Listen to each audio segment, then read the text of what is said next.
Welcome to Apoorva's Nalabagam. இன்றைக்கி நான் ஒரு ப்ரோக்கோலியும் அது கூடவே 3 முட்டையும் வச்சு ஒரு ஹெல்த்தியான சைட் டிஷ் தான் எப்படி பண்ணுறதுன்னு பார்க்க போகிறோம். இது நீங்கள் எல்லா சாதத்தோடையுமே வச்சு சாப்பிட்லாம். நார்மலாக ப்ளைன் சாதத்தில் மேலே போட்டு சாப்பிட்றதுக்கு கூட ரொம்பவே நல்லாயிருக்கும். ஒரு ஹெல்த்தியான ரெசிபியும் கூட. வாங்க இப்போ எப்படி பண்ணலான்னு பார்க்கலாம்.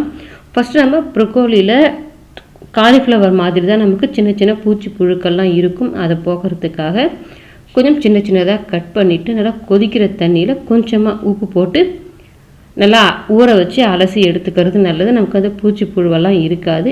இப்போ நான் அந்த மாதிரி இதை கட் பண்ணிவிட்டு சுடுதண்ணியில் போட்டு எடுத்த பிறகு நம்ம எப்படி பொரியல் பண்ணலான்னு பார்க்கலாம். இப்போ அடுப்பில் கடாய் வச்சுட்டு அதில் 2 டேபிள் ஸ்பூன் எண்ணெய் சேர்த்துருக்கேன். அதில் 1 ஸ்பூன் சோம்பு சேர்த்துட்டு சோம்பை நல்லா பொரிய விட்டுடலாம். இப்போ சோம்பு பொரிஞ்ச பிறகு ஒரு பச்சை மிளகாய் எடுத்து நல்லா பொடியை கட் பண்ணிவிட்டு வச்சுருக்கேன். அதை இதில் சேர்த்துக்கலாம். அது கூடவே ஒரு கொத்து கருவேப்பிலை அதையும் சேர்த்துட்டு இந்த பச்சை மிளகா கருவேப்பிலை எண்ணெயில் நல்லா பொரியணும். பச்சை மிளகாவோட பச்சைத்தன்மை போக நல்லா பொரிஞ்சதுனா தான் நமக்கு காரம் அவ்வளோவா தெரியாது. இப்போ இதில் ஒரு பெரிய சைஸ் பூண்டு எடுத்து இந்த மாதிரி 1/2 தட்டிட்டு வச்சுருக்கேன். அதை சேர்த்துட்டு அது கூடவே ஒரு சின்ன துண்டு இஞ்சி அதையும் தட்டி வச்சுருக்கேன். இதை சேர்த்துக்கலாம். நம்ம இஞ்சி பூண்டு பேஸ்ட்டாக சேர்க்குறத விட இந்த மாதிரி தட்டி சேர்க்கும்போது வாசனை டேஸ்ட் எல்லாமே ரொம்ப நல்லாயிருக்கும்.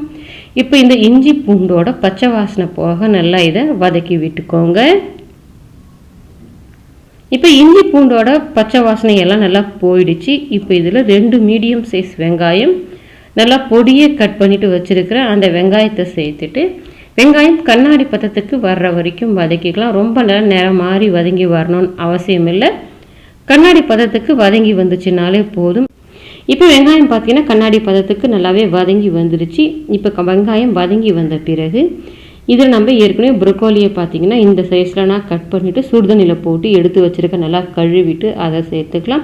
நான் கொஞ்சம் பெருசாக கட் பண்ணியிருக்கேன். நீங்கள் விருப்பப்பட்டீங்கன்னா இதையே நல்லா பொடியை கட் பண்ணிவிட்டு சேர்க்குறதுனாலும் சேர்த்துக்கலாம்.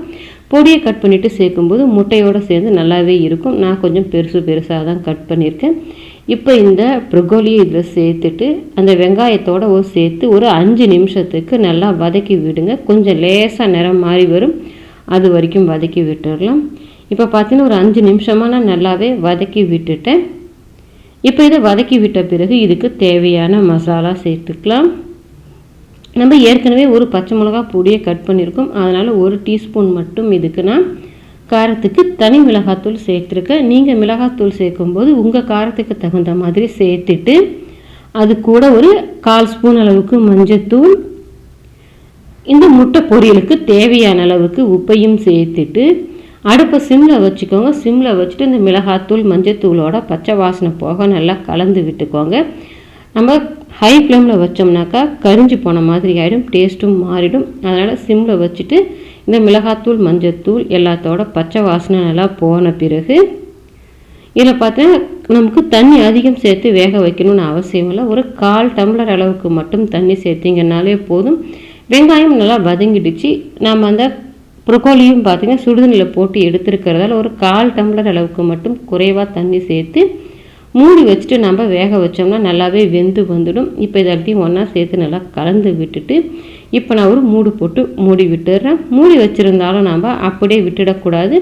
கொஞ்சம் நேரத்துக்கு ஒரு முறை எடுத்து கலந்து விட்டுட்டு வேக விட்டோம்னா நல்லா எல்லாமே ஒரே மாதிரியே வெந்து வரும். இப்போ நான் இதை மறுபடி கலந்து விட்டுட்டு மூடி விட்டுரு. இந்த மாதிரி ஒரு 2-3 டைம் எடுத்து கலந்து விட்டுக்கோங்க.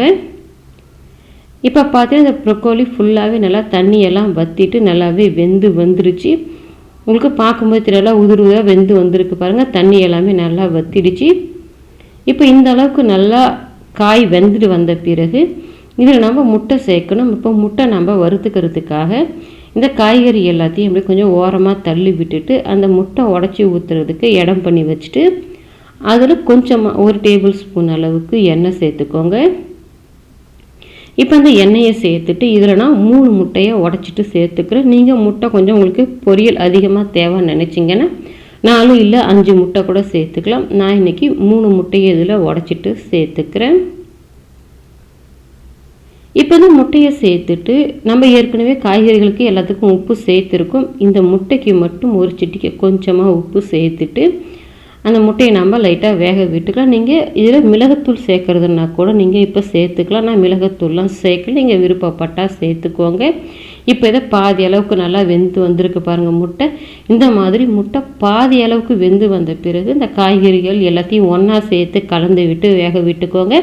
அப்போ தான் நம்ம சேர்த்துருந்த இஞ்சி பூண்டோட வாசனை, அந்த மிளகாத்தூளோட காரம் எல்லாம் அந்த முட்டைக்கு சேர்ந்துட்டு முட்டை சாப்பிடும்போது ரொம்ப நல்லாயிருக்கும். பாதி அளவு வந்த பிறகு இப்படி எல்லாத்தையும் ஒன்றா சேர்த்து அடுப்பை மீடியம் ஃப்ளேம்லேயே வச்சுக்கோங்க. மீடியம் ஃப்ளேமில் வச்சுட்டு நல்லா கலந்து விட்டு அந்த முட்டையெல்லாம் வெந்துட்டு உதிராக வரும், அது வரைக்கும் நல்லா வேக விட்டுக்கோங்க. இப்போ பார்த்தீங்கன்னா உங்களுக்கு தெரியும், அந்த காய்கறியெல்லாம் ஒன்றோட ஒன்று ஒட்டாமல் முட்டையும் நல்லா வெந்துட்டு உதிராக வந்துருச்சு பாருங்கள். இந்த ஸ்டேஜ் வர்ற வரைக்கும் நல்லா முட்டையை வேக வச்சுட்டு கடைசியாக இதில் பொடியை நறுக்கின மல்லி இலையும் சேர்த்து நல்லா கலந்து விட்டுட்டு அடுப்பை ஆஃப் பண்ணிக்கோங்க. நமக்கு நல்ல டேஸ்டான அதே சமயத்தில் ஹெல்த்தியான ப்ரொக்கோலி முட்டை பொரியல் ரெடி ஆகிடுச்சு. நீங்கள் உங்கள் வீட்டில் இது மாதிரி செய்து கொடுத்து பாருங்கள். காய்கறிகள் சாப்பிடாத குழந்தைங்க கூட விருப்பமாக சாப்பிடுவாங்க. ட்ரை பண்ணி பாருங்கள். ட்ரை பண்ணி பார்த்துட்டு எப்படி வந்ததுன்றதை கமெண்ட் செக்ஷனில் சொல்லுங்கள். லைக் பண்ணுங்கள், ஷேர் பண்ணுங்கள். அபூர்வாஸ் நலபாகத்துக்கு சப்ஸ்கிரைப் பண்ணுங்கள். கூடவே பெல் பட்டனையும் கிளிக் பண்ணுங்கள். அப்போ தான் என்னோடய அப்லோட்ஸ்லாம் உங்களுக்கு உடனடியாக கிடைக்கும்.